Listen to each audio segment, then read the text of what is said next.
역전의 용사들 시작합니다.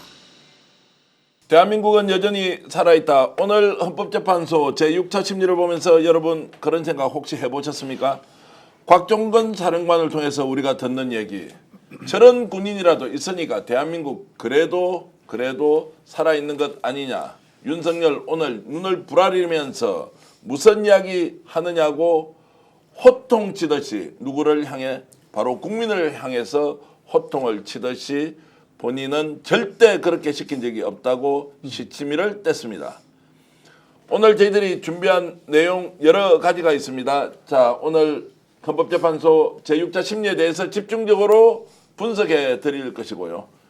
특히나 김건희의 동향과 관련해서 가장 최근에 가장 확실한, 정말로 아파서 알아 누워 있는지 아니면 보란 듯이 내부에서 건재하게 움직이고 있는지 그 내용 최재형 목사님을 통해서 정확하게 전달해 드리겠습니다. 명태균 쪽 움직임도 심상치가 않습니다. 명태균 특검으로 갈 수도 있는데, 자, 이 상황은 어떻게 되는지 많은 사람이 최근에 명태균을 만났는데 그 내용도 저희들이 단독으로 전해드리겠습니다. 오늘 역전의 용사들을 빛낼 인물 소개하겠습니다. 조국혁신당 강 대변인 오셨습니다. 강민영 대변인입니다. 어서 오십시오. 네, 여러분 새해 복 많이 받으세요. 예, 새 본인은 처음이신 모양이죠. 네. 좀 자주 나오십시오. 알겠습니다. 대적해서 제대로 경쟁하고 논쟁할 최정기 의원 오셨습니다. 네, 반갑습니다. 고발뉴스 대표 이상호 기자 어서 오십시오. 네, 안녕하십니까. 내일은 못 나오시니까 오늘 나오셔서 팍팍 풀어주고 가십시오. 네, 알겠습니다. 최재형 목사님 반갑습니다. 반갑습니다. 야, 이렇게 이제 떼토크 하시는데 이렇게 나오시면 첫 번째 좋은 것은 목사님이 젊어진다. 두 번째, 예능을 100% 이렇게 예능의 기운을 발산할 수 있다. 오늘 예능 기운 기대 좀 해도 좋겠습니까? 얼마든지. 얼마든지라는 말씀 듣고 여러분 벌써 6천 분이 들어와 계신데, 야, 오늘 출발 좋습니다. 이러면 2만 명 달려가는데요. 저희들이 열심히 노력해서 역전의 용사들이 함께 2만 5천 명까지 한번 끌어보겠습니다. 네. 좋아요 눌러주시면 더 많은 분들이 동시에 국내외에서 시청할 수 있다는 말씀 드리겠습니다. 짜증스럽지만 먼저 듣고 우리가 작은 비판해야 하니까요. 오늘 윤석열이 의원 끄집어내라는 일관된 진술을 하고 있는 곽종건 사령관의 말에 대해서 본인이 얼마나 화를 내면서 국민 앞에서 호통을 치는지 직접 먼저 들어보시겠습니다. 도무지 상식에 안 맞는, 뜬금없이 의원을 끄집어냈다. 의원은 제가 의원으로 이해했습니다라면서 의원을 끄집어내라는 얘기만 나왔다는 것이, 그리고 또 의원을 끄집어내라고 할 것 같으면은 상의를 좀 해야 됩니다. 거기 상황이 어떤가? 그러고 지금 예를 들면 지금 여차여차한 이유가 있어서 이렇게 빨리 그 해제 요구안이 가결되면 우리는 이 가결된 거를 수용해서 바로 해제할 수밖에 없는데, 계엄이 몇 시간이라도 좀 더 유지돼야 될 이유가 있다, 필요가 있다. 그러니 어떻게든 좀 막아볼 수 없냐, 저 방법이 있겠냐라고 상의를 하고 좀 어떻게 해봐라, 이렇게 말하는 것이 상식이지, 다짜고짜 전화해서 의결 정족수 안 되게 막아라, 끄집어내라, 이런 지시를 어떤 공직사회에서 상하 간에 이것이 가능한 얘기인지, 저는 우리 재판관님들께서 상식선에서 이 문제를 좀 들여다봐 주시기를 바라는 마음입니다. 최정기 의원, 상식선에서 바라봐서 좀 해설을 해주시죠. 지금 상식 없는 사람은 윤석열 대통령밖에 없습니다. 막말로 너무 화가 나는 순간 아닙니까? 기본적으로 다른 사람들이 이야기하는 건 다 틀리고 자기가 이야기하는 것만 맞다고 보는 거 아닙니까? 상식적으로 했다면 계엄을 할 필요가 없었겠죠. 그냥 국회 겁박하려고 계엄을 한번 했다는 사람이 지금 상식을 논의하고 있으니까 국민들이 화가 날 수밖에 없는 거 아니겠습니까? 그러니까 상식이 없는 사람은 윤석열 대통령 한 명밖에 없다. 그런 말씀 안 드릴 수가 없는 것 같습니다. 재판관은 어떻게 들었겠습니까? 상식적으로 내가 판단해야 되겠다라고 생각했습니까? 야, 이 사람 거짓말 수준이 정말로 얼굴색 하나 안 변하고 저렇게 철면피처럼 하니까 제대로 단죄를 해줘야 되겠다 생각을 했겠습니까? 재판부도 사람이잖아요. 예. 뭐 숙련된 법조인들이긴 합니다만 저 같은 경우는 소름이 끼쳤거든요. 정말 그냥 거짓말하는 게 아니라 정신적으로 뭐 문제가 있는 사람이구나. 근데 어떻게 저런 사람이 여기까지 와서 대통령을 했고 이 자리에 지금 앉아 있지라고 하는 상황에서 아무리 숙련된 재판관들이라고 해도 현타가 왔을 것 같아요. 와, 이거 우리 제대로 우리 판결해야겠다. 이런 생각을 했을 것 같습니다. 목사님 잘 아시잖아요. 윤석열에 대해서. 저런 정도로 완전히 대놓고 꾸지람을 하면서 자기는 거짓말 한 게 없다. 거짓말 한 적도 없다. 그러니까는 넷플릭스 증후군의 중증을 넘어서서 네. 아주 최고 정점을 가는 이런 모습을 보는 것 같고 그냥 숨소리만 말고 다 거짓말로 보시면 되고 그 다음에 저자가 2년 7개월 동안 집권하는 동안에 대통령실 대변인이 그동안 각 사안마다 여러 가지를 해명하고 설명하는 과정에서 대통령실 대변인들도 거기서 나오는 이야기들도 다 거짓말이 대부분이었어요. 네. 누구를 닮은 거냐, 누구의 지시를 받은 거냐. 저는 윤석열이나 김건희의 지시와 오다를 받았기 때문에 그들도 그렇게 거짓으로 2년 7개월 동안 일관했는데 그 우두머리 수기 아닙니까? 거짓의 대왕입니다. 제가 볼 때. 자, 댓글로 많은 분들이 의견 주시는데 HK 파크님은 악마더라. 그리고 얌프님께서는 60년간 저렇게 살았어. 아주 몸에 베어버린 입벌구다. 악마를 보았다. M님. 0010은 악마다. 소름 끼친다. 센트럴님. 빨리 인용돼야지. 정말 힘들다. 입벌구. 징글징글하다. 거짓말 제조기. 제가 사실 있는 그대로 읽어드리는 건데 하나같이 그렇게 보고 있습니다. 자, 그러면 본인 얘기대로 국회의원을 끌어내라고 한 적이 없다라고 했는데 명령에 따라서 충실히 움직이는 특수전 사령관 곽종건은 이번에 어떻게 정언했는지 여러분 직접 확인하겠습니다. 부수고서라도 들어가라는 말을 누구한테 들었습니까? 그건 대통령이 말씀하신 겁니다. 대통령이 말씀하셨다고요? 예. 제가 그래서 의결 정족수가 아직 채워지지 않은 것 같다. 빨리 국회 문을 부수고 들어가서 안에 있는 인원들을 밖으로 끄집어내라. 이게 제가 12월 10일 국방위원회에 증언했던 제 그러면 워딩 그대로고 잠깐만요. 지금까지 그 당시에 말을 계속 의원이라고 말씀드렸습니다. 명확히 했습니까? 인원이라고 했습니까? 인원을 끄집어내라고 제가 국방에서 그거를 이제 의원으로 본인이 인식한 거죠. 그다음에 전기를 차단하라는 말은 누가 했습니까? 전기 차단하는 것은 제가 얘기했습니다. 다른 사람부터 지시받은 건 없는 거죠.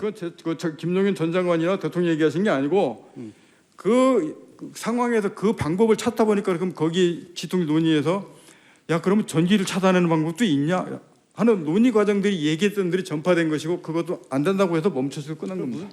자, 저 이제 곽종건 사령관이 네. 저 말을 지어낼 수가 있습니까? 끄집어내라고 하는 것을 본인이 대통령은 그렇게 지시한 적이 없는데 윤석열은 지시한 적이 없는데 야 저거를 잘못 이해해가지고 자 그래서 끌어내라는 지시를 받았는데 자기는 이걸 하면 안 되겠다 싶어 안 했어. 그 지금 이제 대답할 때 윤석열 죽이려고 각 작정하고 옆에 계신 민주당 전용기 의원하고 짜고 네. 저렇게 대답한다라고 볼 수 있냐고. 근데 지금 그 곽 전 사령관이 증언을 할 때 윤석열 씨 표정을 보면 굉장히 흐뭇해요. 그 표정 한번 이제 좀 옆에 띄워주시면서 예, 말씀하시면 졸지도 않고 그렇다고 눈을 감고 있지도 또 경로하기 직전의 그 상태도 아닌 굉장히 흐뭇한 표정을 짓고 네. 있는 걸 보면 잘하고 있다. 내가 처음에 이렇게 포석 간 대로 그대로 밟고 오면 될 것 같아 라고 얘기를 한 것 같아. 너는 어찌나 저찌나 내가 내란 수계 내란 우두머리로 처벌을 받으면 넌 피해갈 수 없으니까 일단 내가 여기서 나가는 것에 힘을 실어. 그리고 너무너무 좋은 아이디어를 군인이 위에서 명령을 내리지도 않았는데 이렇게 하면 진짜 대통령이 지시한 내용에 힘을 실어줄 수 있겠다 하고 자기가 굿 아이디어를 내서 단전을 하고 할 수 있는 거는 불가능하다고 생각합니다. 그러니까 네. 저 순간에 애드리브일 수 있다라는 네. 생각입니다. 자, 곽종건 이제 사령관이 좀 얘기를 전반적으로 우리가 어떻게 이해를 하면 됩니까?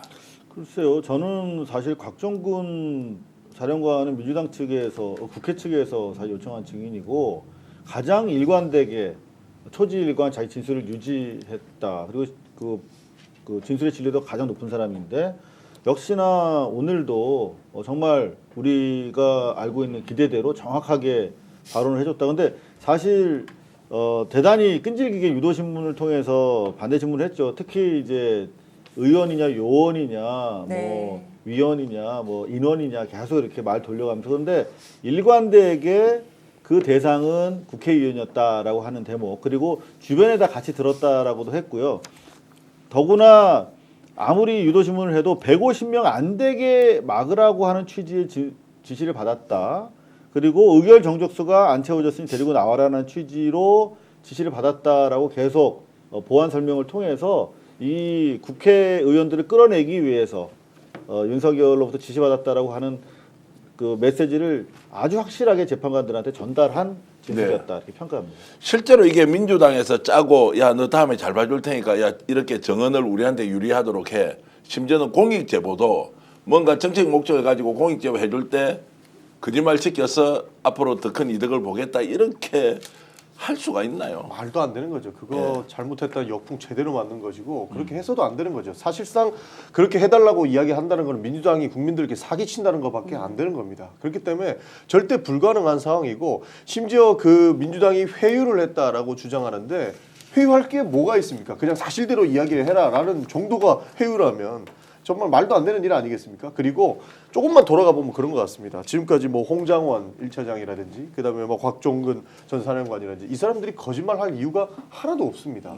왜냐하면 마치 불리한 사람들은 본인이 진술을 거부한다든지 그리고 마치 짠 것 같이 이렇게 윤석열 측에서 물어본 것만 대답하다가 똥볼을 찬다든지 이런 상황이 나와야 되는데 이 사람들은 처음부터 끝까지 그 일련의 상황들을 다 기억하려고 노력했고 국민들께 사과하려고 노력했던 부분들 아닙니까?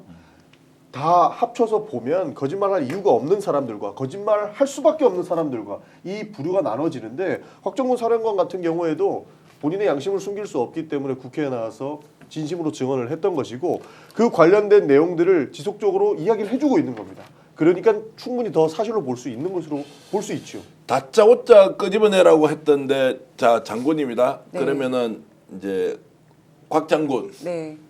막 하루 빨리 150명 앉아 빨리 끄집어내 이랬는데 그 끄집어내는 사람이 국회의원이 아니고 요원이래. 근데 거기 요원이 없었어. 요원일 경우에는 공무원 중에서 자기 퇴근 시간 지켜가지고 이제 퇴근해라고 하거나 뺄 수 있는 방법이 여러 가지가 있죠. 예. 우리 팀이니까. 그런데 끌어내라고 하는 거는 내가 하려는 행동에 반하는 그거를 이제 반대하는 사람들 말 안 듣는 경우에 이제 억지로 데리고 나오는 거기 때문에 그거는 뭐 계몽령이나 요원이나 뭐 소란이나 다 같은 맥락에서 무시해도 되는 단어들이라고 생각합니다. 목사님, 제가 진중하게 질문 하나 드리겠습니다. 다짜고짜 끌어내라 이런 말은 일반적인 대통령이 쓰는 단어가 아닙니다. 끌어내라. 이건 윤석열은 충분히 저런 단어를 쓰고 남죠. 앞에 XX 붙이고도 끌어내라고 하지 않았겠습니까? 아, 그러면요. 예. 예. 상서로운 소리를 했다고도 그 4명의 사령관이 얘기할 때 그 나온 게 워딩이 있어요. 몇 예. 가지가. 그렇기 때문에 참 알겠습니다. 하여튼 그렇게 해놓고요. 곽종건 사령관이 자 지시 대상이 진짜 의원인지 요원인지 대답하는 장면이 있는데 그것도 한번 확인해 보겠습니다. 그러니까 윤석열 대통령께서 그 당시에 증인한테 데리고 나오라고 지시한 대상이 국회의사당 안에 있는 국회의원들 맞죠? 정확히 맞습니다. 그때 당시 상황이 그 707 특임단 인원들이 국회 본관으로 가서 정문 앞에서 이렇게 대치하고 있는 상황이었고 그 본관 건물 안쪽으로는 인원들이 안 들어가 있는 상태였습니다. 근데 그 상태에서 제가 전화를 받았었기 때문에 지금 말씀하신 부분들 뭐 의결 정족수 문제 안에 들어가서 그 안에 인원들을 빨리 이제 끌어내라 하는 부분들이 그때 당시는 우리 본관 안에 작전 요원들이 없었기 때문에 전 당연히 그게 국회의원이라고 생각을 하고 그렇게 이해했습니다.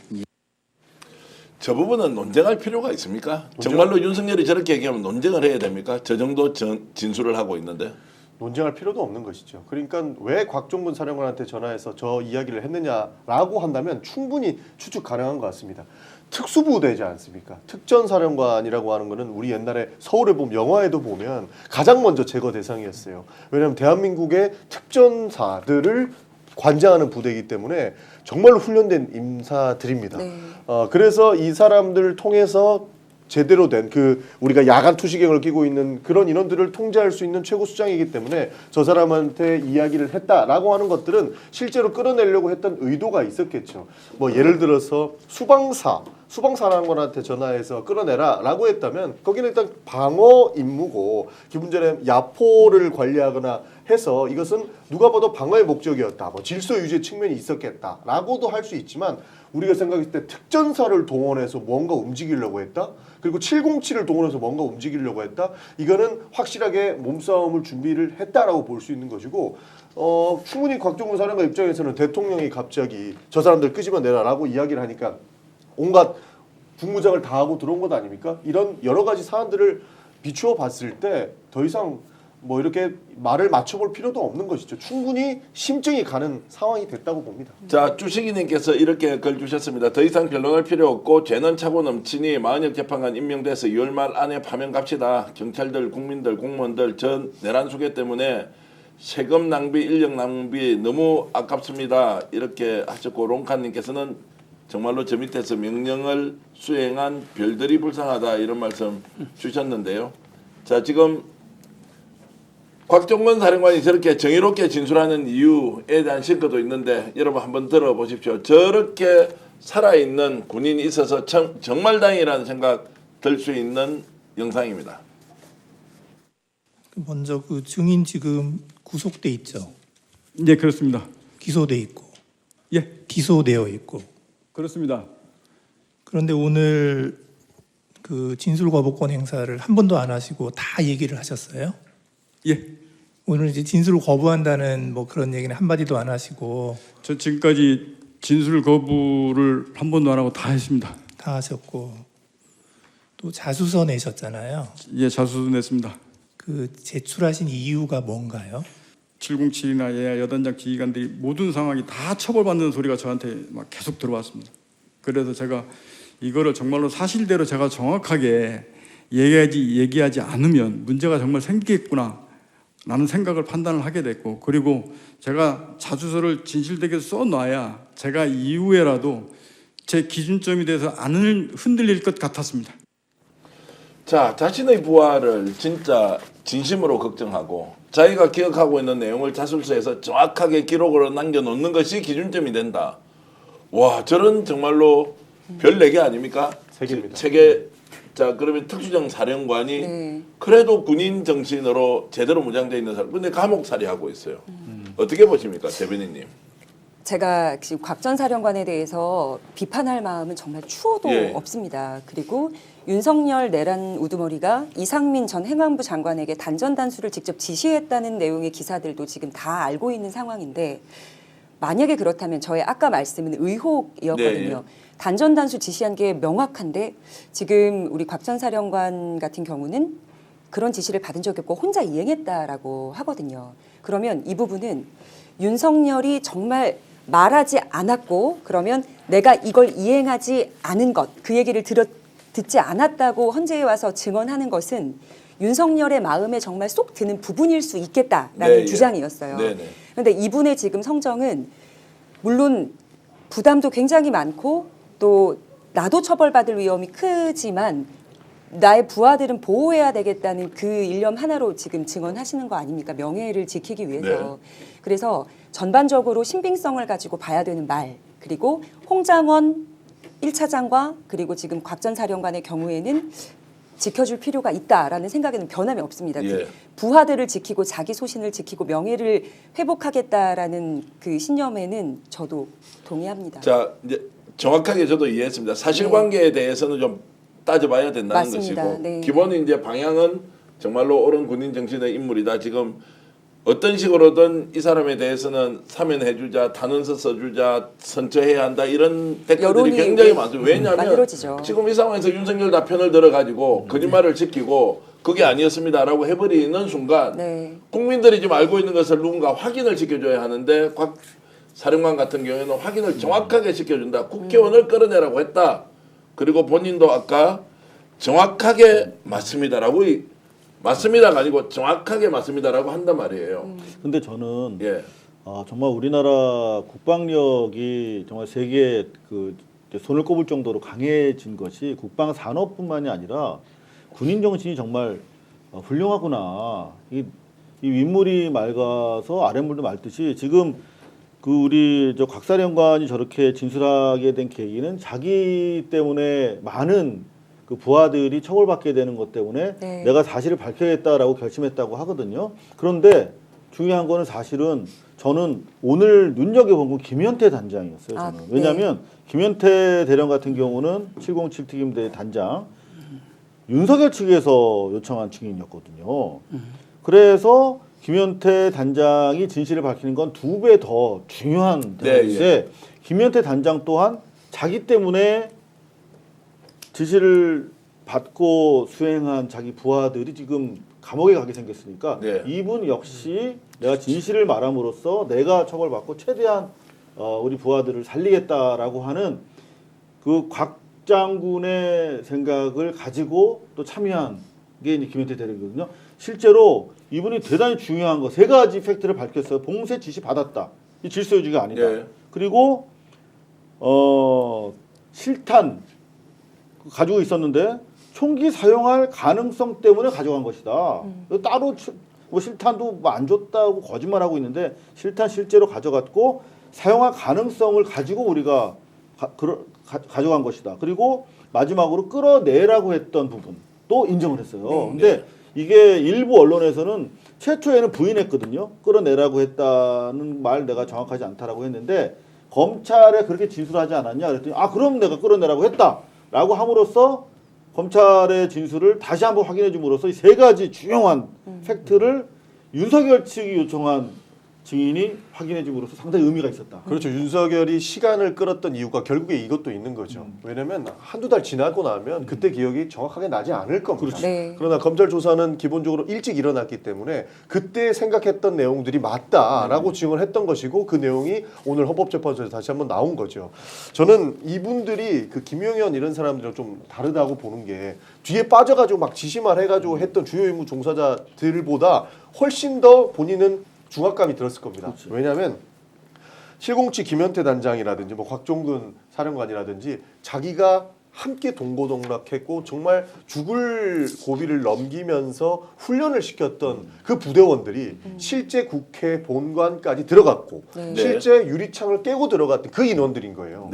그러니까 본인도 아니다 해버리면 중간 단위에 있는 지휘관 누군가가 지시를 해서 국회 창문을 깼다는 거죠. 그럼 그 사람이 내란 주요 임무 종사가 돼버리면 자기 부대원들 다 다치고 그리고 그 머리에서 그 수계 차원에서 그 사람들을 규명하지 못한다면 함께 훈련했던 사람들 다 다치는 거거든요.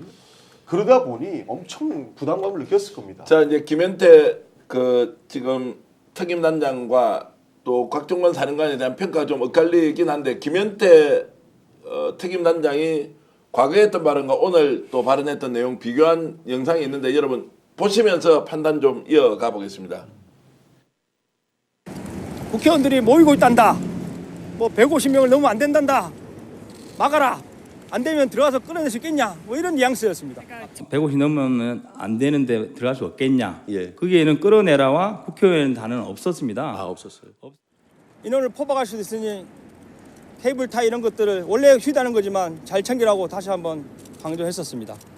봉쇄를 해야 되는데 문을 잠가야 되는데 케이블 타이 넉넉하게 챙겨라. 그래서 문을 봉쇄할 목적으로 봉쇄하기 위해서 그러니까 사람은 전혀 안 있는 목적입니다. 제가 사람 여쭤본 거 예, 아니에요. 그렇습니다. 자, 지금 이제 이상호 기자 저 장면 때문에 김현태 지금 이제 단장이 좀 말을 바꾼 거 아니냐. 특히 이제 케이블 타이 같은 것의 목적이 국회의원 150명 끌어내려면 사람 묶어서 이렇게 나와야 되는 건데 무슨 문을 봉쇄하느냐. 문을 봉쇄하면 사람을 끌어내기 전에 봉쇄를 하는 거잖아요. 그래서 이제 이것저것 막 논란이 있어서 얄밉다. 그리고 뭔가 거짓말을 시키고 있다. 이런 이제 평도 있습니다. 어떻게 봐야 되겠습니까? 일단 뭐 저 자리 자체가 대령급이면 사실은 군에서 대통령 앞에서는 거의 뭐 이등병 수준이거든요. 근데 상당히 많이 좀 위축되는 상황이었을 거다라는 정도로 이해를 해주면 될 것 같습니다. 왜냐하면은 끌어내라는 지시를 받은 부분에 대해서 인정했기 때문에 뭐 케이블 타이 그건 약간 좀 디테일한 문제가 될 것 같다는 생각이고요. 실제로 저는 여러분도 어제 뉴스 보셨겠습니다만 노상원이 네. 그 자기 임무 후에 기대하는 HID 요원들을 폭사시켜라. 네, 조끼를 입혀서. 네. 라고 얘기를 했다는 내용을 듣고 현 장성이 그거를 국회에서 제보하지 않았습니까? 근데 저는 또 하나의 노상원이 김용현이고 또 하나의 노상원이 윤석열이라는 생각이 들어요. 지금 뭐 자기 부하들 자기들이 일 시켜놓고 지금 대중 앞에서 자폭시키고 있는 것이 아닌가 그런 생각이 들어요. 자, 미래님께서는 김현태 처벌, 곽종건은 선처 뭐 이렇게 해서 이제 아마 정서적으로는 이런 것 같습니다. 어쨌든 끌어내라는 말을 이제 들었는데 그것도 이제 주어가 없긴 하지 않습니까? 그렇죠. 생각이 바뀌었다고 봐야 됩니까? 아니면 지금 오히려 그런 정언을 함으로써 끌어내라고 하는 것들이 윤석열의 지시가 맞았다라고 한 번 더 확인을 해주는 겁니까? 두려움이 좀 있을 것 같아요. 예. 그리고 이미 검찰 조사 받았던 내용들은 다 헌재에 넘어가 있지 않습니까? 내가 말하지 않아도 거기 앉아 계신 재판관들은 다 알고 있으면서 왜 자꾸 나에게 이렇게 확인을 하는 질문들, 곤란한 질문들을 할까 좀 부담스러울 것 같기는 해요. 이미 알면서 왜 자꾸 나에게 확인 사살을 하는 건지 모르겠어. 그러니까 이런 일반적인 두려움 때문인 것 같고, 지금 김현태 그 전 특임단장 같은 경우에는 국회 유리창을 자기가 지시해서 깨고 들어갔다까지는 인정을 하거든요. 근데 전화를 받고 조금 더 중앙으로 들어가라는 얘기를 들었다. 그런데 이미 내가 있는 곳은 국회 아닌데 거기서 더 들어가라고 하는 건, 이건 국회 측 변호인의 질문이었습니다. 더 들어가라고 하는 건 그건 본회의장 아니냐라는 좀 날카로운 질문을 받았어요. 그때 그건 아니고 여기서 조금 더 들어가라, 몇 발자국 더 움직여라, 로텐더 홀 쪽까지는 가라라는 지시로 자기는 알았다라고 증언을 하더라고요. 그러니까 대통령이 앉아 있고 확실하게 탄핵이 될 거라는 믿음이 있다면 훨씬 더 강렬하게 증언을 하겠지만 국민들도 두려워하잖아요. 내란 수계가 탄핵이 100% 확실히 될지 말지 밤잠을 설치시는 분들이 많잖아요. 그 두려움이 이 군인들에게는 훨씬 더 배가 되어 있을 것 같습니다. 그래도 끝까지 분명하게 진실을 말해야 한다. 김도희님이 일관성 그렇죠. 있게 김현태 그게 필요하다는 거고, 지난번에 김현태 나와서 본인이 거리에 서서 그 아마 용산 전쟁기념관 근처였을 것 같은데 저희 그때 다 놀랐습니다. 그때에서 용산 자기 앞에서. 부하 직원들 죽이면 안 된다고 해서 울면서 그렇게 했잖아요. 그 사람이 바뀌었다고 봐야 됩니까? 아니면 어떻게 우리가 판단하면 됩니까? 저는 바뀌었다라고 보기는 어렵다고 보고요. 예. 팩트는 이야기하고 있다고 예. 보고 있습니다. 그리고 예를 들어서 100% 헌법재판소에서 대통령이 파면이 될 것이다라고 해서 이 사람이 더 과장되게 이야기한다라는 것도 저는 조금 동의하기 어려운 게, 네. 이 사람은 본인이 듣고 지시한 행동 그대로만 이야기하고 있는 거다. 네. 왜냐하면 기본적으로 지시를 할 때 본인, 그러니까 곽종훈 사령관의 지휘를 받았을 것 아닙니까? 곽종훈 사령관이 본인이 대통령으로 지시를 받고 추가적인 지시를 할 때 정확하게 뭐 육하원 측에 맞춰서 조목조목 지적을 하는 게 아니지 않습니까? 뭐 예를 들어서 국회의원 150명이 넘으면 안 되니까 본회의장에 들어가서 국회의원들을 끌어내라, 이렇게 지시하지는 않는다는 거죠. 그 상황에서 누가 그렇게 그렇죠. 계엄 상황이 난리 났고 헬기 예, 들어오고 예. 본인들 헬기 타고 들어와가지고 그 계엄군들은 자기들이 어디 가지도 모르는 그 정신없는 상황에 곽종훈 사령관인가 누군가가 정확한 지시를, 국회의원들 끌어내는 지시를 듣고 나서 그 뭐 707 단장한테 이야기를 했겠죠. 150은 넘으면 안 된단다. 빨리 가서 끌어내란다. 라는 이야기. 그러니까 본인은 국회의원 이야기를, 그 주어를 듣지 않았다고 해서 분명히 이렇게 추측을 하지 않을 수는 없었다는 거죠. 그렇죠. 150명이라는 의미를 생각해 보면 대상은 우리가 추론해서 국회의원일 수밖에 없죠. 그렇죠. 근데 주어가 아니라 목적어고요. 누구는 저는 사실 30년 기자 생활하면서 항상 생각했던 게, 팩트를 얘기하는 자체가 대단히 힘들다. 기자인데도. 네. 왜냐하면 이 여러 가지 압력 속에서 인간은 존재하니까. 근데 어제 우리 홍장원 1차장이 진술 마치고 헌재 떠나면서 기자들한테 마지막 한 얘기가 그거거든요. 나는 팩트만을 얘기하고 있는데 팩트를 이야기하는 것조차가 이렇게 고통스럽고 힘들지 몰랐다. 난 얘기를 하고 갑니다. 나는 사실을 얘기하는데 거짓말로 공격을 하는데 실제로 아프고 사람들이 믿어 주변에. 네. 바로 훈련되지 않은 사람, 이를테면 김현태 같은 사람은 대단히 보수적인 군부 내에 있는 그 간부지 않습니까? 벌써 한 달여 전에 얘기했어. 저 얘기를. 그때 당시에는 이제 정말 그 오염되지 않은 진술을 한 것이고 그 이후에 얼마나 조직에서 사실을 말했다는 걸로 고통받았겠습니까? 그래서 이 팩트에 대해서는 안 박혔어요. 끌어내라고 하는 부분. 근데 당시에 뭐 케이블 타이 용도 같은 거 구체적으로 얘기 안 해줬을 가능성이 있는데 그 추정 부분에 대해서는 다소 시간과 조직 내 압력에 따라서 다소 오염이 된 것 같습니다. 자, 그래서 김현태 단장이 예전에 어떤 얘기를 했고 오늘 또 어떤 발언을 했는지 비교한 영상이 있는데 한번 보실까요? 국회의원들이 모이고 있단다. 뭐 150명을 넘으면 안 된단다. 막아라. 안 되면 들어가서 끌어낼 수 있겠냐. 뭐 이런 뉘앙스였습니다. 150 넘으면 안 되는데 들어갈 수 없겠냐. 예. 거기에는 끌어내라와 국회의원 단어는 없었습니다. 없었어요. 인원을 포박할 수도 있으니 케이블 타이 이런 것들을 원래 휴대하는 거지만 잘 챙기라고 다시 한번 강조했었습니다. 봉쇄를 해야 되는데 문을 잠가야 되는데 케이블타이 넉넉하게 챙겨라. 그래서 문을 봉쇄할 목적으로 그러니까 사람은 전혀 아닌 목적입니다. 제가 사람 여쭤본 거 예, 아니에요. 그렇습니다. 자, 아까 봤던 영상 다시 본 건데요. 제가 잠깐 착오를 일으켰습니다. 오늘 노영희 변호사가 진행해야 되는데 제가 갑작스럽게 노영희 변호사가 지방에 갔다가 올라오면서 눈이 너무 많이 와가지고 진행을 좀 하라고 했는데 토론포 때 내가 글을 써놓은 걸 잘못 일단 읽었습니다. 어쨌든 그렇게 비교를 하면서 오늘 전반적으로 헌법재판소의 제6차 심리와 관련해서 윤석열 플러스가 됐습니까? 마이너스가 됐습니까? 개망했죠. 근데 개망했다. 개망한 이유가 하나 더 있는데 얘기해도 될까요? 예, 예. 혹시 우리가 박춘석 경제수석 관련된 얘기도 할 겁니까? 아, 이번에 증인으로 들어갔죠. 네. 네, 예.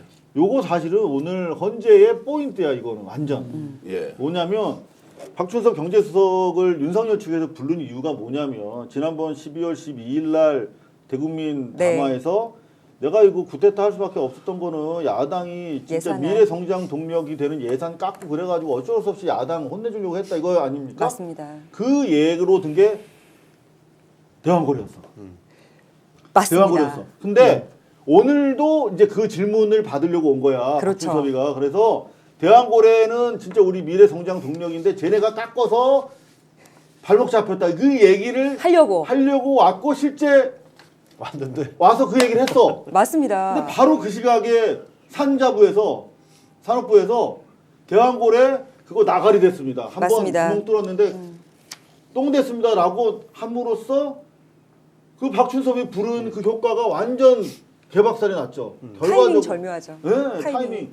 자, 그 어떤 의미로 타이밍이 절묘하다는 것은 정무적으로 이미 판단이 다 끝났다. 네. 강 대변인은 이거를 아마 딱 그 시각에 이 기사가 났을 리가 없어요. 기자님 아시겠지만 미리 데스킹도 받아야 되고 준비가 된 자료일 거란 말이죠.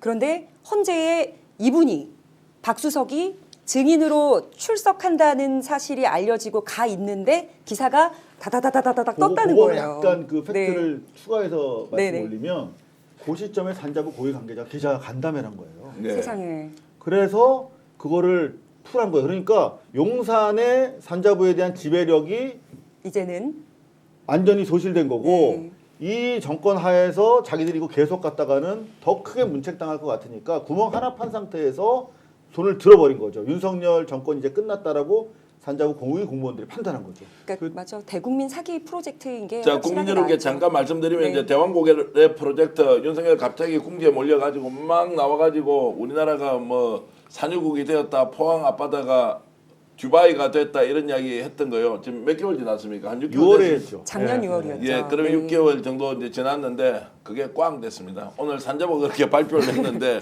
그 장면 보고 그래 어떤 생각이 들었습니까? 그러니까 일단은 그 팩트부터 말씀을 드리면 이게 엠바고까지 걸렸던 준비된 내용이었다는 겁니다. 예. 한 3시 반에 엠바고 걸려가지고 나왔던 내용이고 실제로 최남우 2차관이 나와서 대왕고로 1차 시추 백브리핑을 한 거예요. 거기에서 이제 여기에는 경제성이 없다라고 발표가 된 거죠. 그러니까 좀 전에 유상호 기자님 말씀해 주신 것처럼 이제 대통령실에서 아무리 머리 써봐야 될 내용들이 전혀 없다라는 것을 증명돼 버렸습니다. 예. 그래서 완전 코미디가 돼버린 거죠. 헌법재판소가. 그렇죠. 근데 실제로 지금 이게 주식 장 끝나고 발표가 됐잖아요. 네. 기억하시겠습니까? 작년 6월에 뭐 가스공사랑 네. 관련 테마주라고 그래가지고 막 폭등했어요. 맞아요. 근데 지금 장외에서 하한가로 걸려 있답니다. 지금 그거 어떻게 큰일 할 났습니다. 어떻게 그래서 책임을 주식 지시죠? 투자한 사람은 폭망했다고 지금 댓글이 올라와서 난리도 네. 아니에요. 윤석열 새빨간 거짓말 지켜서 8개월 만에 투자자 엉망진창 만들고 그 당시에 제가 모면하겠다고 그때 뭐 한참 이슈가 김건희 같은 이슈가 터졌는데 한 방 있다고. 예. 갑자기 용산에서 긴급 기자회견 한다고 해가지고 붙여서 산유국 됐습니다. 이 발표했던 거 아니에요. 그때 안덕근 산업부 장관이 일단은 좀 나와서 뭐랄까요 빌드업을 했고 예.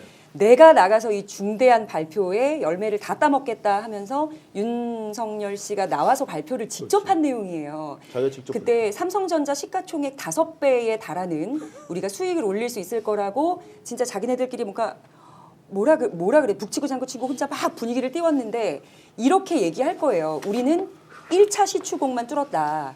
2차, 3차는 계획이 없었다. 그래서 아무 일도 일어나지 않았다라고 말하는 지금 계엄 이야기와 지금 논리가 정말 다 일맥상통하게 흘러가고 있습니다. 자, 제가 확인시켜 드리면 일단 네. 1,000억 날려 먹었고요. 날려먹었죠. 그 한 판 뚫는데 1,000억들은 날려 먹었고 나머지 지금 6개인가 이제 1개 날려 먹었으니까 5개 남았겠죠.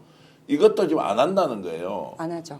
추가할 필요성이 없다. 없다고 그랬습니다. 그러니까 없다고. 이게 뭐냐고. 대국민 사기극이죠. 그러니까 완전 결과적으로 사기지. 저는 내일부터 민주당이 이걸 언론 플레이 잘했으면 좋겠어요. 안덕건 바로 이거 불러가지고 우리가 물어야 돼요. 이거 제대로 그 예산 절감해가지고 추가 낭비를 막았고 민주당의 예산 정책을 옳았다. 그렇죠. 제대로 좀. 그러니까 이미 난리가 났습니다. 사실 내부적으로 이게 말이 되냐라고 해서 민주당에서도 좀 세게 지적을 해야 된다라는 분위기는 이미 다 올라왔습니다. 그래서 소통이 어느 정도 된 부분이고 아마 이 부분에 대한 책임을 제대로 물을 겁니다. 그리고 실제로 본인들이 자신 있었다면 이렇게 빠르게 기법을 할 필요는 없었겠죠. 그런 것들을 봤을 때 완벽하게 무너지고 있다라는 생각이 듭니다. 자, 최남호 산업부 차관이 이제 아까 했던 이야기 잠깐만 띄워 주십시오. 자, 나머지도 이제 실추할 필요성이 없다. 추가 탐사 실추할 만큼의 수치에는 이르지 못한 것으로 판단된다. 야, 절묘합니다. 살겠다고 저렇게 한 겁니까? 아니면 원래 알고 있던 거 오늘 밝힌 겁니까?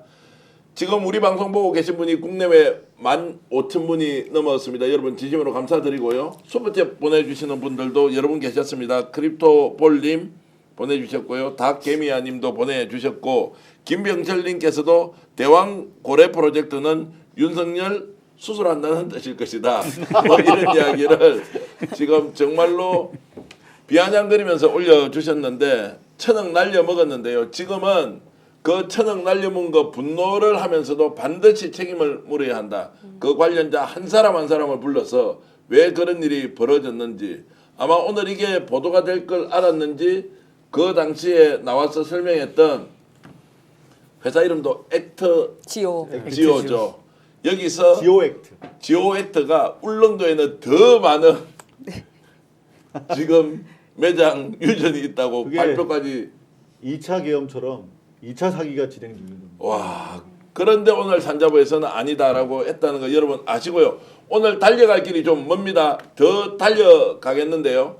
구독, 좋아요 누르지 않으신 분 좀 해주십시오. 그리고 미국에서 오늘 이 방송 보시는 분들 두 번째 제가 인터뷰 정말 재밌는 인터뷰 하나 준비해놨는데 2부에서 보내드리기로 하고요. 자, 지금 최상목 그리고 한덕수 따지지 않을 수가 없습니다. 이건 지금 국회에서 국조특위가 열렸는데 최상목 권한대행과 김병주 주벌리 김병주 의원 간의 논쟁 한번 들어보실까요? 한 번 더. 문건에 대해서 받았는데 주머니에 넣었다고 했잖아요. 네. 그게 상식적으로 가능하다고 생각합니까? 비상시국 45년 만에 한 비상계엄인데 대통령이 준 지시문서를 부총리가 안 봤다는 것은 상식적으로 이해가 안 가죠. 만약에 안 봤다면은 솔직히 직무유기죠. 아니 그렇게 저는 생각 안 합니다. 그 당시에는 상당히 저한테는 초현실적인 상황이었고요.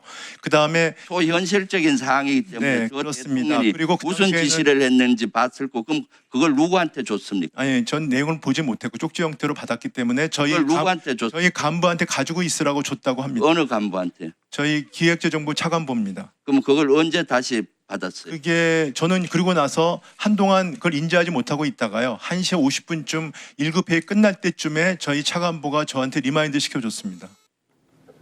계엄이 발동돼서 대통령이 쪽지를 줬는데 이걸 안 보고 자기 차관보한테 줬대요.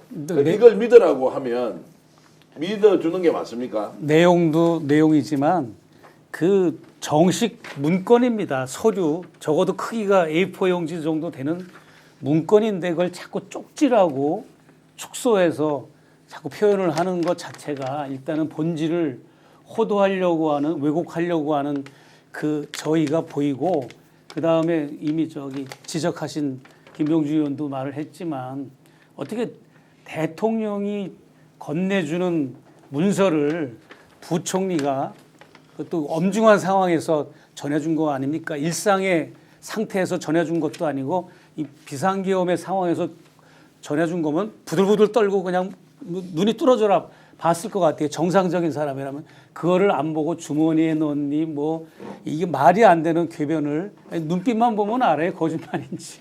실제 딱 보시면 거짓말인지 아십니까? 저는 이제 점쟁이가 아니라 모르는데 관심법 추정은 가능하죠.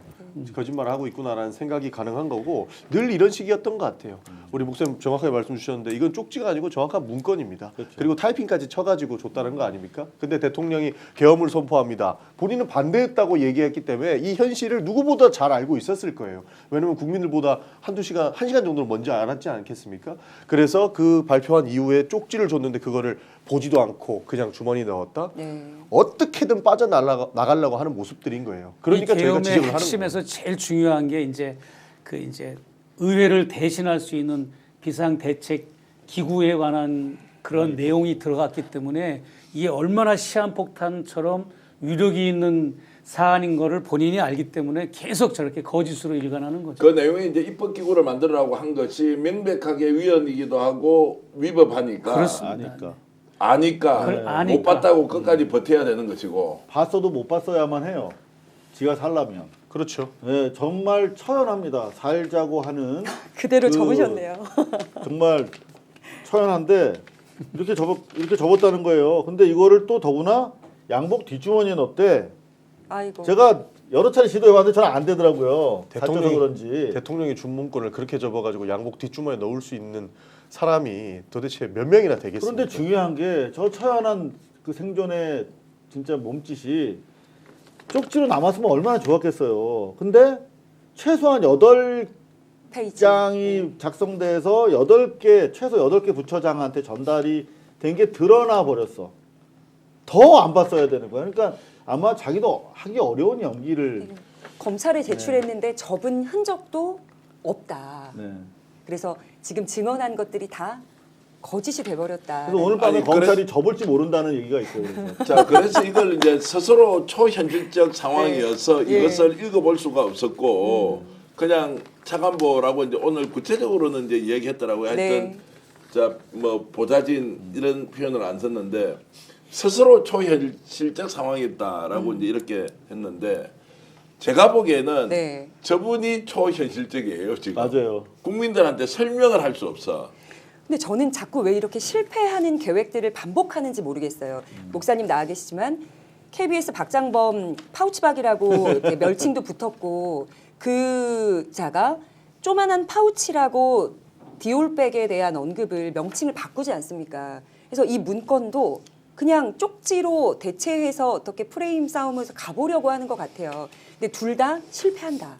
그리고 진실이 드러나게 될 텐데 이렇게 하면 뭐 법적 처벌 면에서는 어떻게 될지 모르겠지만 국민들의 민심을 잃고 분노를 막 불을 지피는 데는 크게 작용할 것 같습니다. 실제로 이게 재판 가면은 나 본 적 없다라고 하면 이게 정상 참작이 되나요? 뭐 심증이 가야 되지 않겠습니까? 근데 아니, 예를 들어서 그걸 이제 봤는데 나 그 하기 싫어서 안 했습니다. 자, 비상입법기구를 만들라고 했는데 봤지만 그 하도 어처구니가 없어서 오히려 이거 안 하겠다라고 하면 더 명쾌하게 본인의 의사가 전달되는 거 아닌가요? 그러니까 처음부터 끝까지 그렇게 우기면은 그렇게 볼 수도 있겠죠. 그러나 여러 가지 정황을 다 보고 재판관들이 판단을 하실 거기 때문에 저희가 봤을 때는 저것은 거짓말한다고 보지 않을까 싶습니다. 이게 끝까지 못 본 척하는 이유가 바로 그거지 않습니까? 본인이 본 순간 내란 주요 임무 종사의 핵심이 돼버리는 그런 상황이거든요. 그때 당시에 쪽지를 줬던 사람들을 몇 명 보면 외교부 줬다는 거 아닙니까? 기재부 줬다는 거, 행자부 줬고, 그리고 행자부 줬다는 거예요. 그러니까 줄 사람들만 부른 것 같아요. 그러니까 예. 제 추측인 거죠. 왜냐하면 실제로 과기부 장관 전화도 안 하고 부르지도 않았고 교육부 장관, 노동부 장관 부르지도 않았고 전화도 네. 안 했어요. 근데 꼭 필요한 사람들만 불러가지고 이렇게 회의를 했다라는 것이고 그게 뭐 8페이지 나왔다라고 하는데 물론 이건 수사 내에서 다 나와 봐야겠지만 실제로 주요 임무가 있는 그런 사람들만 부르지 않았을까 그렇게 추측이 가능한 거죠. 내란들이 힘으로. 일단 주요 업무를 담당할 선수들 불렀다가 그렇죠. 나중에 뭐 정족수 운운하면서 뭐 10명 뭐 이렇게 얘기 나오니까 추가로 부른 것 같은데 몇 명 더 불러라. 중요한 건 저는 지금 최상목의 심리 상태를 보면 아이씨 나 그냥 봤는데 이거 아니라고 해서 안 시켰다라고 할 걸 후회하는 것 같아. 그러니까 쪽지라고 하고 이게 다른 데서 안 터질 줄 알았던 것 같아. 근데 이 문건의 존재가 이게 드러나면서 지금 뭐 빼봐 오도 가도 못하는 상황에서 그냥 바보 흉내를 계속 유지할 수밖에 없는. 자, 그런 흉내 낸 사람 한 사람 더 있습니다. 자, 이 사람은 안주머니나 옆에 직원한테 안 주고 양복 뒷주머니에 넣었다라는 사람이 나왔습니다. 그 사람 얘기 직접 한번 들어보실까요? 비상계엄 선포문입니다. 보신 적은 있으십니까? 네, 이거를 저 비상계엄이 선포되는 당시에는 제가 전혀 인지를 하지 못했고요. 예. 그 비상계엄 그 국무회의 해제 국무회의를 마치고 네. 그리고 사무실로 출근을 해서 예. 제 그 양복 뒷주머니에 있는 것을 알았습니다. 양복 뒷주머니에 있는 네. 걸 그때 알았다고요? 네, 저희가 인지한 것은 그때입니다만. 그때 그러면 거기에 놓여 있었습니까? 양복 뒷주머니에 있었으니까 집어서 뒷주머니에 넣으신 거 아니에요? 네, 이런 내용이었습니다. 나중에 보니까. 그러나 예. 이것이 제가 우리 국무회의 해제 국무회의가 될 때까지는 전혀 인지를 하지 못했고, 그래서 이 부분은 예. 저희가 수사기관에 예. 제출을 하고 설명을 드렸습니다. 자, 설명 좀 해주시죠. 저희 어떻게 되는 겁니까 그러면? 저렇게 한덕수 총리까지 덩달아서 나도 못 받고 주머니에 넣었어 이렇게 되면 판 자체가 깨져버리는 거죠. 네. 최상목이 생각했던 그러니까 본인은 못 봤다 하고 대충 넘겼다라고 하는 내용들 본인만 그렇게 했었으면 아 저 사람 진짜 못 받게 했을 수도 있겠구나 하고 예외적으로 저 사람만 그래서 네. 판단할 수 있었는데 갑자기 한덕수 총리 나와고 저도 못 보고 양복 뒷주머니인 거 좀 있다라는데요. 이러면 완전 나가리죠. 아니 그래서 이게 윤석열한테 이게 오염이 됐습니까? 좋은 말로 하면 전염이 됐습니까? 아니면 긍정적으로 하면 전파가 된 겁니까? 왜 저렇게 다 나와서 뻔한 거짓말을 하는 거죠? 뭐 다른 할 말은 없고 그 밥에 그 나물이죠. 뭐 대통령이고 총리고 부총리고 강요들이 다 유유상종 그런 부류들이니까 뭐 양심 있고 정직하고 정의로운 사람을 볼 수가 없는 거고 제가 볼 때 지금 조사나 수사 또 기자들의 취재에 의해서 지금까지 나온 증거물들도 이렇게 드러나는 거지 본인들이 연루자들이 스스로 뭔가 증거물을 내놓고 문서를 내놓은 적은 한 건도 없습니다. 그렇기 때문에 제가 볼 때는 90%는 아직 은폐되고 아직 꺼내놓지 않은 게 있다라고 저는 봐집니다. 이제 겨우 나온 게 뭐 10%? 기억이 없다고 예. 하지. 차라리 예. 저는 기억이 나지 않습니다. 혹은 기억이 없습니다라고 하면 나중에 진술을 바꿀 수 있대요. 그렇죠. 예, 예. 근데 너무나 여러 번 질문을 받고 거기에 계속 일관되게 대답을 합니다. 무조건 쪽지였고 난 집어서 주머니에 넣었다가 차관보에게 줬다.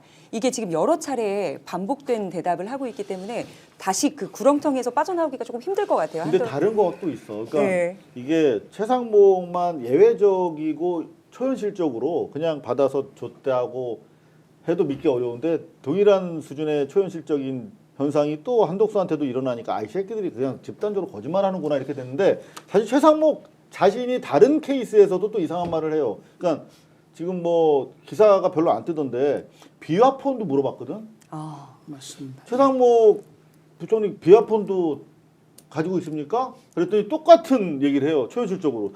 아 제가 보니까 말이죠. 저한테 비화폰이 있더라고요. 비화폰을 제가 가지고 있더라고요. 이 초현실적인 대답을 일관되게 합니다. 그러니까 마법 주머니예요. 한덕수도 양복 뒷주머니에 내가 뒤늦게 그 문서 문건이 있는 거를 나중에 알게 됐어요. 비아폰을 다 가지고 있더라고요. 그러니까 이게 설득력이 없어지는 거예요. 망했어요. 다 망했는데 그래서 제가 이렇게 추측해봤습니다. 아, 이 사람들이 이제 결심을 했구나. 윤석열 아예 보내버리자. 우리가 이렇게 바보 같은 액션을 계속하면 더욱더 명확하게 윤석열을 날리겠구나라는 것 아니냐라고 저도 초현실적으로 지금 얘기를 하고 있습니다. 버린 적은 오래된 것 같은데. 그러니까 더 그런 거죠. 이 문건 봤다고 하면은 내라님 주요 임무 종사가 되겠구나라고 하는 그 추측들이 결국에는 저런 망한 모습들을 연출하는 걸 보면 아 진짜겠구나라고 생각할 수 있는 거죠. 알겠습니다. 오늘은 역전용사들 초현실 전문가들이 지금 진행을 하고 있는데 단독으로 지금 여러분들께 알려드릴 내용이 있습니다. 지금 채널 고정하시고요. 좀 봐주셔야 하는데요. 뭐냐? 김건희와 관련된 내용입니다. 오늘 특별히 최재형 목사님 이렇게 모신 이유가 김건희 여사 아파서 들어 누웠다가 아니라 정반대로 생생하게 본인이 모든 것을 주도하고 있다라고 폭로하겠습니다. 말씀 좀 해주시죠. 예정에 어떤 얘기를 하죠? 예정에 어떤 이야기를 완전히 다 드러내지는 마시고 어느 정도 알려드릴 만한 내용. 그 사실은 어제 그제 양 이틀 동안 저도 처음 접하는 제보자를 이렇게 만났는데 사실 저기 윤석열 대통령이 이제 버티고 체포 안 되려고 그럴 무렵에 이제 모든 방송사나 또 유력한 유튜버들이 망원렌즈로 뭐 호텔에 투숙하면서 뭐 건물 옥상이나 창문에 이제 며칠 동안 이제 숙식을 하면서 이렇게 촬영을 했는데 우리는 그때 다 철수한 걸로 알지만 지금도 그때부터 철수 안 하고 망원렌즈로 계속 찍는 사람이 있었더라고요. 그분들이 어제 그제 이렇게 저한테 디테일한 제보를 해줬고 오늘은 고양이 뉴스 이제 원재훈 PD가 무슨 협조 구할 게 있다고 저한테 또 연락이 왔어요. 예, 또 뭐 자기가 취재하고 있는 부분에서 미흡한 게 있다고. 그래서 내가 좀 어느 정도 조언을 해주고 도와줬는데 결국은 뭐냐면 이제 김건희 씨가 뭐 이제 대통령 청와대 부근에 있는 국군 수도병원에 뭐 입원을 했느니 뭐 굉장히 뭐 기력이 쇠하고 아파서 몸져 누워 있느니 머리가 휘어 있고 뭐 이런 잡다한 이제 얘기들이 대통령실 직원의 입으로 국힘당 의원의 입으로 또 거기를 출입하는 뭐 이제 여러 경호처의 이름으로 이렇게 풍문이 돌았어요. 그래서 저도 그런 줄만 알고 또 저하고 소통할 때도 저는 뭐 하루에 8가지 약을 먹습니다. 침대에서 샤워실까지 가려면 엉금엉금 기어서 15분 동안 가야 됩니다. 이런 얘기도 자주 하고 그래서 뭐 건강한 건 아닌 건 알지만 이제 충격이 좀 있나 보다 했는데 그 이제 망원렌즈로 찍는 분의 이야기를 보니까 보기도 했어요. 그래서 보면 이제 활발하게 김건희로 추정되는 인물이 열심히 산책도 하고 또 개하고도 논일기도 하고 돌아다니는 모습도 지난번에는 굉장히 이제 가림막이 많고 또 이제 통제가 많은 상황이고 다급한 상황에 찍다 보니까 좀 저거 했는데 이번에 찍는 거 보니까 아주 선명하게 많이 나온 게 있더라고요. 그래서 건재하게 활동을 하고 있다. 그것을 제가 이제 추론해 보면 지금 컨트롤 타워 역할을 윤석열 씨가 구치소에 있는 이 부재한 상황에서 대통령실이고 정부 부처고 또 관저 팀들이고 뭔가 결제 사항이 있다거나 긴급한 대통령에게 보고를 하고 언급해야 될 부분들이 있다. 물론 이제 대행은 있지만 대행 말고 이제 자기들 관련된 이제 문제가 있을 때는 김건희 씨한테 다 이제 응집이 되고 집결이 돼서 그것을 김건희 씨가 이제 컨트롤을 하고 있다라고 하는 것이 정황상 보여지더라고요. 네. 매우 중요한 말씀인데 우리가 이제 한 열흘 전 또는 2주 전에 김건희 동향과 관련해서 아파서 들어 누웠다라고 할 때 제가 취재했던 것, 이상호 기자가 취재했던 것, 또 강미정 대변인도 들었던 것 종합해서 김건희 그렇지 않다, 생생하다, 이거 쇼다라고 사실 스픽스가 보도를 했는데 네. 제가 시청자 여러분 단독이라고 안 하겠습니다. 단독을 쓰니까 하도 너희들은 단독 파리범이냐라고 해서 그걸 실제 취재를 해서 다른데 워낙 김건희가 아프다고 하니까 그거 아니라고 우리가 주장을 했거든요. 그게 지금 최재형 목사님을 통해서 정확하게 확인되고 있다. 그래서 여러분 저희들은 단독은 아니지만 그래도 잘 맞췄습니다. 여러분 인정은 좀 해주시면 좋겠고요. 네, 한 가지 흰머리가 늘었다라는 얘기로 자꾸만 동정심에 호소를 하는 것 같은데 보통 그 정도 연령대에 계속 지금까지는 꾸준하게 뿌리 염색을 하신 걸로 알고 있는데 흰머리가 났다는 건 그냥 염색을 멈춘 거죠. 네. 뿌리 염색을 하지 않은 채로 예. 놔둔 것뿐이고 그리고 아까 말씀하셨던 다른 뭐 망원 렌즈 갖고 있는 팀들이 김건희 씨를 이렇게 관찰을 하면 그 동선 그대로 움직인다는 거 아닙니까? 평상시에도 저도 대통령실 근무자들에게 늘 그녀는 누워 있다라는 말을 들었기 때문에 네. 보통의 일상의 생활을 지금 하고 있는 거예요. 토리 산책시키고 그거 다 걸렸잖아요.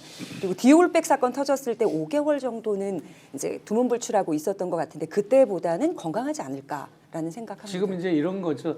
토리 외에 이제 다른 강아지들은 유기견들입니다. 유기견들이기 때문에 얘네들이 필드 야생에서 있었던 아이들이다 보니까 대소변을 실내에서 못 가립니다. 그러다 보니까 이제 김건희 씨나 유경호 비서, 정지원 비서 이런 그 관저에 근무하는 팀들이 항상 산책은 물론이고 대소변 때문이라도 밖으로 나와서 끌고 돌아다니고 그래요. 그러면 네. 유비서의 그 포즈나 의상 또 정비서의 포즈나 의상, 또 김 여사의 김건희 씨의 포즈나 의상과 얼굴 이렇게 행동까지 그런 거가 다 구분이 돼요. 이제 저도 그렇고 전문가가 되셨군요. 저 망원 렌즈 네. 찍는 팀들도 그렇고 보면 돌아다니는 거는 맞고요. 또 예출도 뭐 나갔다 들어오고 그러는 것 같더라고요. 예, 자 뭐 이런 말씀 절대로 허투루 하시는 분이 아니어서 또 왜냐하면 지금 이미 고소고발이 돼서 몇 개 정도 수사를 받고 계십니까? 아마 10개가 넘을 것 같은데요. 그런데 이런 발언을 한다는 것은 정확한 취재 내용이 없으면 여러분들께 알려드릴 수가 없고요. 자, 지금 댓글 주시는 많은 분들이 스픽서 아예 선녀라고 불러라 이렇게 이야기를 하고 있는데 어떤 의미인지는 아시죠? 우리 여기서 대나무만 이제 꽂으면 다 맞추는 거라고 이렇게 이제 좀 기분 좋게 칭찬해 주시는데 더 중요한 문제가 있습니다. 지금 김건희가 저기에서 건강을 유지하면서 개 산책을 시켜준다 만다라고 하는 것이 아니라 바깥에서 음식도 시켜 먹었다는 것 저희들이 보도를 했고 또 건재하다는 것도 했지만 지금 전반적인 상황을 주도하고 있다. 바깥에서 컨트롤하고 있다라는 것이 매우 충격적인데 실제 그렇다면 어떻게 우리가 해석해야 됩니까?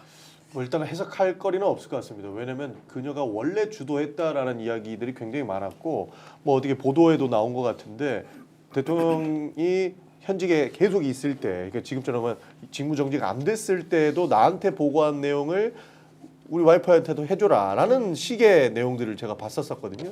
그러니까 기본적으로 전국 주도권을 가지고 있었었는데 여기에서 지금 윤석열이 구치소에 가 있으니까 자연스럽게 그 상황을 타개해 나갈 사람들, 그 관저에서 대부분의 그 상황을 정리할 사람은 김건희 여사밖에 없는 것이 됐죠. 네. 저는 원래 흘러오던 대로 흘러가고 있는 것이다라고 생각을 합니다.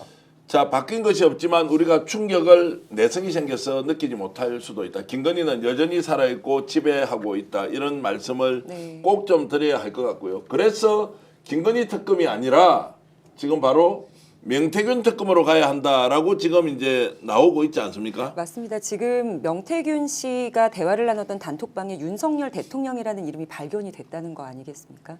그러면 모든 공천 혹은 창원 산당 같은 주요 돈이 될 만한 건수들을 윤석열 대통령 혹은 윤석열 대통령이라고 지칭될 만한 뭐 김건희 씨가 거안에서 다 서로 이야기가 이루어졌다는 네. 반증이라고 생각을 하거든요. 그래서 명태균 씨의 휴대전화는 황금폰인데 그 황금폰을 지금 민주당 쪽에 줄 것인가 아니면 어떻게 할 것인가 고민이 많으신 것 같아요. 그래서 우리가 그거를 잘 받아서 활용을 해야 되지 않을까 생각합니다. 그러니까 오늘 그 더불어민주당 명태균 게이트 진상조사단도 기자회견을 했습니다. 거기에서 명태균 게이트에 대한 그러니까 명태균 특검법이 필요하다라는 기자회견을 했어요. 그게 뭐냐면 제2폰이라는 이야기도 나오는 것이고 김건희 여사 특검을 하려고 하다니까 계속적으로 반발하는 사람들이 있고 반대하는 사람들이 나오니까 그러면 이 실체적 진실을 밝히기 위해서 명태균 특검법이라도 먼저 해야 되는 거 아니냐 네. 하고 이제 기자회견을 한 겁니다. 알겠습니다. 저도 명태균 부인 그리고 명태균 변호사 그리고 명태균이 지금 뭔가 공익제보 쪽으로 할 의사가 있다면 어떤 조건이냐 이런 것 확인하고 있습니다. 여러분 명태균 조용히 있는 것 같지만 절대 그렇지 않습니다. 오늘도 누군가는 가서 만났고 민주당 국회의원도 만났고 일반 변호사 중에서도 누가 만났다라는 말씀을 드리면서 이 내용은 다음에 또 더 자세히 준비해서 말씀을 드리도록 하고요.